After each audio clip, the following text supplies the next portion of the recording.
हम सभी जानते हैं कि कुपोषण जो है हमारे देश की बहुत बड़ी समस्या है और हमारे देश की आबादी का जो बड़ा हिस्सा है, खास करके बच्चों का और महिलाओं का, वो कुपोषण का शिकार है। देश की आधी आबादी यानी कि महिलाओं की जो संख्या है उसका 50% एनीमिक है और उत्तर प्रदेश और बिहार और झारखंड जैसे राज्यों के बड़ी संख्या में बच्चे भी कुपोषण के शिकार हैं। झारखंड में यह आंकड़ा लगभग 65% तक बताया जाता है। इसी को ध्यान में रखते हुए प्रधानमंत्री श्री नरेंद्र मोदी ने 18 मार्च 2018 को अभियान शुरू किया था, पोषण अभियान शुरू किया था, जिसके तहत भारत से कुपोषण को मिटाने का लक्ष्य रखा गया था।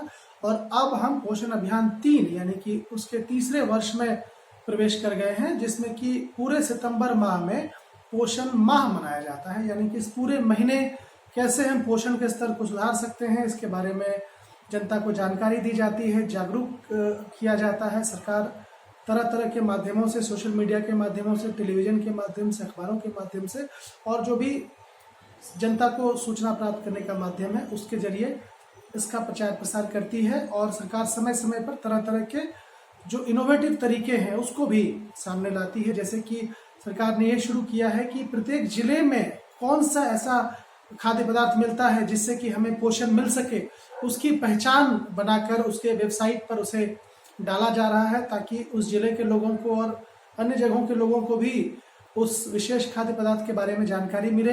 इसके अलावा रेसिपी शेयर करने की बात है कि अगर कोई ऐसी रेसिपी है जो आपको लगता है कि पोषण हमें दे सकती है तो उसे आप शेयर करें। उसके लिए भी वेबसाइट है जहां पर आप ये शेयर कर सकते हैं। तो कुल मिलाकर जागरूकता की बात है, ये बताने की बात है कि पोषण कितना जरूरी है हमारे बच्चों के लिए। जो पहले 1000 दिन है जीवन के, वो सबसे महत्वपूर्ण होते हैं और माना जाता है कि इसी समय में 2 से 3 साल की उम्र में उनके मस्तिष्क का अधिकांश भाग विकसित हो जाता है। और ऐसे में अगर उनकी नींव कमजोर रहेगी तो निश्चित रूप से आगे चलकर जीवन में उन्हें कठिनाइयों का सामना करना पड़ेगा।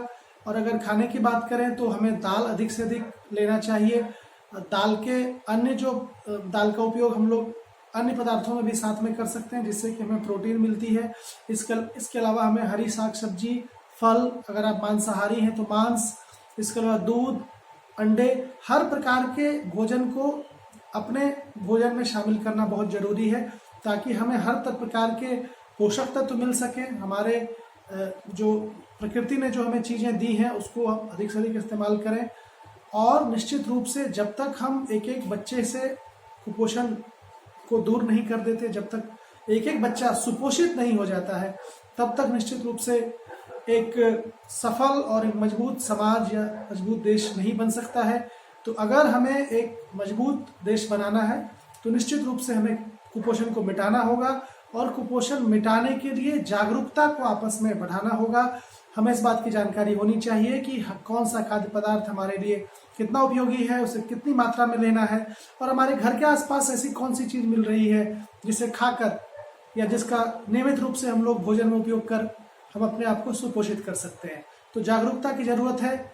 और अगर हम अपनी जानकारी बढ़ाते हैं, अपनी समझ बढ़ा लेते हैं और अपने जो व्यवहार है उसमें इसे शामिल कर लेते हैं, तो निश्चित रूप से कुपोषण को हम अपने देश से हमेशा के लिए मिटा सकते हैं।